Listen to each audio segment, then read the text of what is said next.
What is going on, everyone? Welcome to 24/7 Football for this week's talking points, and we're going to round up what we need to talk about throughout the last few weeks. And there are some big talking points, of course, with the likes of Phil Foden and Messi Greenwood getting up to no good away with England themselves as well, and we've also got Marcus Rashford in the spotlight. So there's nowhere to start, is there? So as we know, you probably will know, there's been a little thing called coronavirus. It's made 2020 unbearable. I want it to end, and it's been crap. We've been in lockdown. It's still not out of it. It looks like it's getting a bit worse towards winter as well.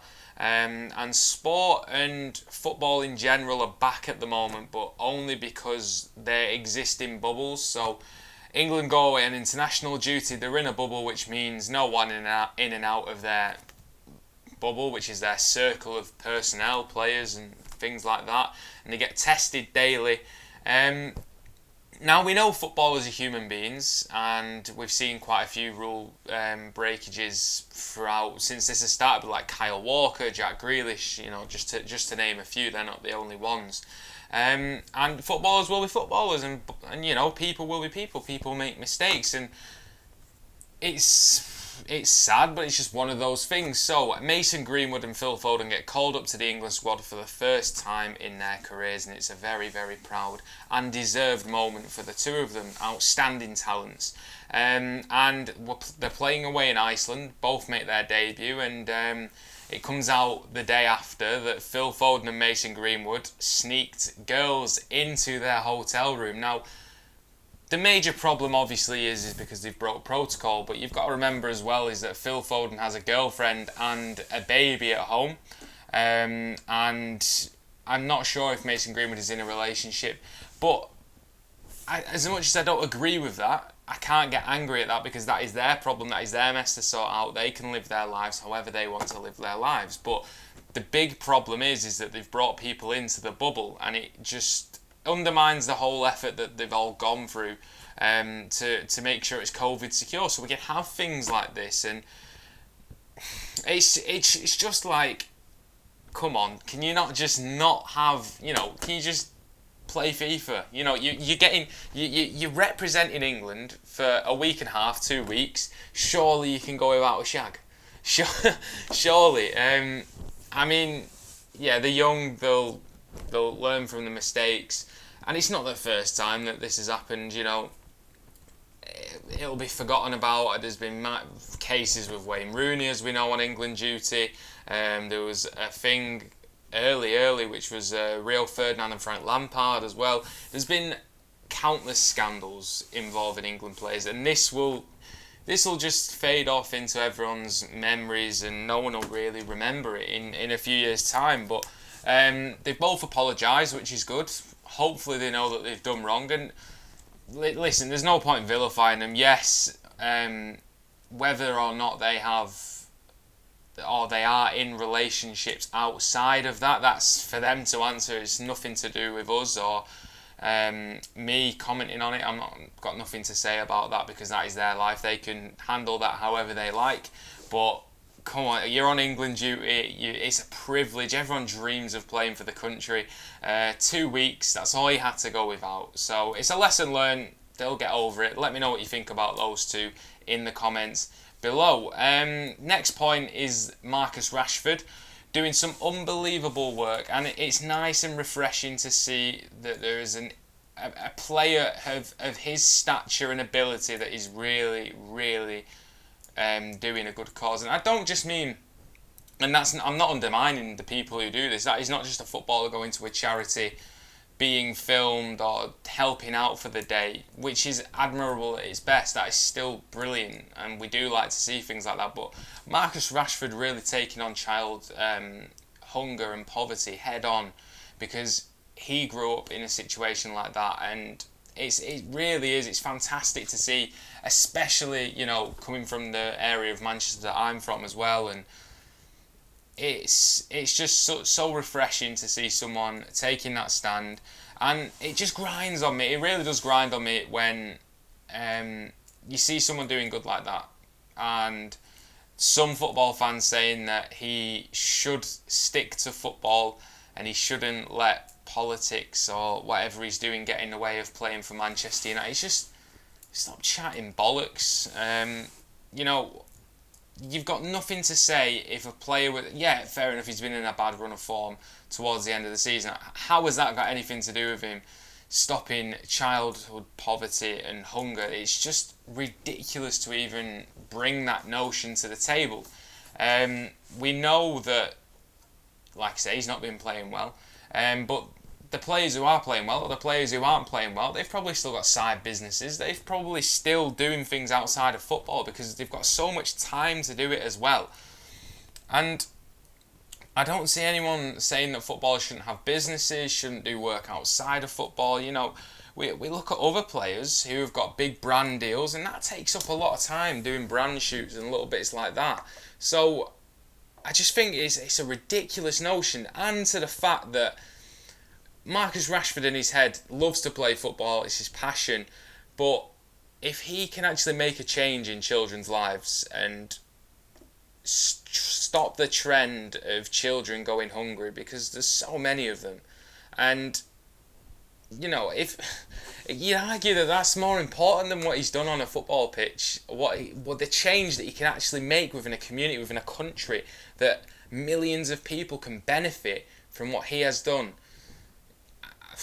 Do you know what? Regardless of how he plays football, that's how I will remember. That's how I want Marcus Rashford to be remembered. Again, as a brilliant footballer, but what he has done for so many others when he didn't have to. And, you know, it's mega from him. And, you know, there's been a few people saying stupid things on social media. It's almost like Marcus Rashford says kids shouldn't go hungry, and people actually have something to say. It should just be a universal statement. Kids shouldn't go hungry. Yes, but what about the... It doesn't matter. It does not matter. So Marcus Rashford rightly called out, you know, some of the Tory politicians who were saying that where parents can, they should feed the children. And I'm not getting into all that. It's not what I'm here to do. But, you know, it's never the child's fault. Whatever the circumstances, it's not a child's fault to be born into a situation where they are, you know, forced to go hungry throughout the day. So we'll leave that one there. That's not what I'm trying to get into. But there was one idiot, I'll call him an idiot, David Vance, and he's since put his Twitter as private because he's probably getting so much abuse for it. So he actually tweeted Marcus Rashford saying, "Hello Marcus Rashford, sadly there is a disproportionate problem within the UK Afro-Caribbean community of black men abandoning their pregnant girlfriends never to be seen again. In order to understand your comment below, can you confirm whether or not you have met your father?" And he did another tweet as well saying that I hear that your father ran off, blah blah. It's got nothing to do with whether Marcus Rashford's father ran off or not. The fact that this is all come from the fact that he wants to end children going hungry and child poverty. What is that? So, you know, whether or not there is a problem that he thinks within a certain community, and how you can put that on race, because, you know, men and women alike do it in general, and to turn it into a racial issue and to bring up that Marcus Rashford's dad ran off is just says a lot about that person. And, you know, it's just a scumbag, absolute scumbag. When someone's just trying to do the right thing. And I know this isn't really about football, but it just really grinds on my gears. And I think Marcus Rashford, yeah, it's commendable what he's done. And, you know, just block out what everyone else is, no, I'm not going to say everyone else, what certain individuals are saying. It's ridiculous. And, you know, it all comes from a good thing. You know, you can't do anything. Yeah, we need to end childhood poverty and hunger. Well, whoa, what? It's just stupid. And the final talking point as well, which I will address because it's just, I'm never getting excited about transfer news again, and he's broken my heart. I know it was last week, but Lionel Messi will be staying at Barcelona. Mainly, you know, he did want to come to City, and for me, that's a win in itself. Lionel Messi wanted to come to Manchester City, but we'll leave it there. He's broken my heart. I actually let myself believe it. I let myself believe the hype and get sucked in. It's just it's just so annoying. I'm disappointed in myself. I should have known it wasn't going to happen. I mean, you can see from the other videos, I was pretty hyped about it. So he'll be staying at Barcelona, mainly because Barcelona won't let him go.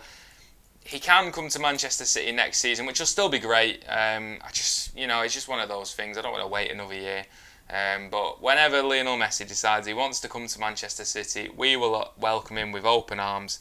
It's just a shame that we're not going to see him in the Premier League this season. With a lot of quality coming into the Premier League as well. And yeah, I was gutted, absolutely gutted when I saw that it wasn't going ahead. And maybe I should have expected it. I left myself wide open. Usually, I don't let myself get sucked in, especially with Messi, because it's happened a few times. But I actually believed it, and I know there's so many people who believed it this time as well. But what can you do? So they are the main talking points from this week. So I hope you all have enjoyed the video. We're getting close to the Premier League, so keep an eye out for a few videos relating to that this week, including 5 young players to watch for next season. Let me know the stuff that I've talked about. Let me know what you think of that in the comments below. Check out our Pro Clubs video as well. I enjoy doing little bits like that. So let me know what type of content you want to see. Comment below, like I always say. Subscribe to the channel if you are new around here. Check out our website, 247football.com. Subscribers have been going mad recently, so thank you everyone who subscribed to the channel. We're nearly at 1,000. Of course, we're going to do a 1,000 subscriber giveaway. We're going to do a 1,000 subscriber special. So when we get to 1,000 subscribers, make sure you check that one out. Thank you everyone. Stay safe, stay happy, and we shall see you next time.